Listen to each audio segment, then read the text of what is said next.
Alrighty, chapter 2 of the book of Isaiah. Gotta go there. Here we go. Alright. The mountain of the Lord's temple. Chapter 2, book of Isaiah. This is the word revealed to Isaiah, son of Amos, concerning Judah and Jerusalem. In the last days, the mountain of Yahweh's temple will be raised up as the head of the mountains, towering over all the hills. A sparkling stream of every nation will flow into it. Many people will come and say, "Everyone, come, let's go up higher to Yahweh's mountain, to the house of Jacob's God. Then he can teach us his ways and we can walk in his paths. Zion will be the center of instruction, and the word of Yahweh will go out from Jerusalem. He will judge fairly between the nations and settle disputes among peoples. They will beat the swords they used against each other into plowshares, and their spears into pruning hooks. No nation will take up weapons against another, nor will they prepare for war any more. O house of Jacob, come let us walk in the wonderful light of Yahweh." That sounds wonderful. Can't wait for that time. Alright, the judge of nations. Lord, you've abandoned your people, the house of Jacob, for they are full of divinations from the east. Like the land of the Philistines, with diviners everywhere, they are pleased with what is false and foreign. Short chapter. Their land overflows with gold and silver. They are wealthy beyond measure. Their land is filled with horses and innumerable chariots. Worthless idols are everywhere, and they worship the work of their own hands, what their fingers have made.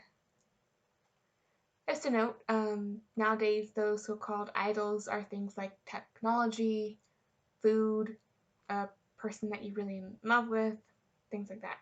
Anything that you put above God, or Jesus, or Holy Spirit, all three. Anyways, the people bow down low before the no-gods, and the leaders lie down flat before them in worship, so do not spare them. Enter into the rock and hide in the dust, with the dreadful presence of Yahweh, and from his majestic glory. The arrogant will be made humble, and the pride of man brought low. Only one will be exalted on that day.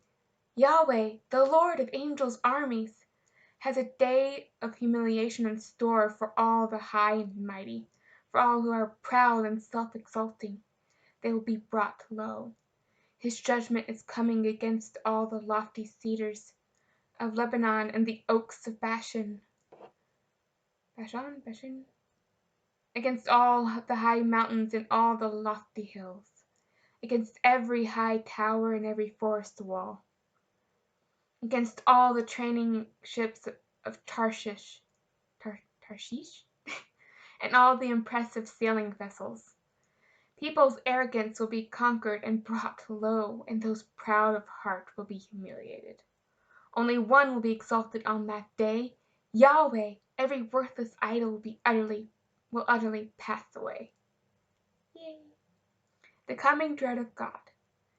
People will hide in caves and holes in the ground from the dreadful presence of Yahweh, and from his majestic glory when he rises to mightily shake the earth.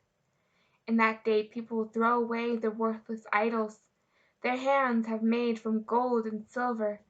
They will fling their treasures to the rodents and bats as they crawl into the clefts of the rock to hide from the dreadful presence of Yahweh and from the majesty of his glory when he rises to shake the earth mightily.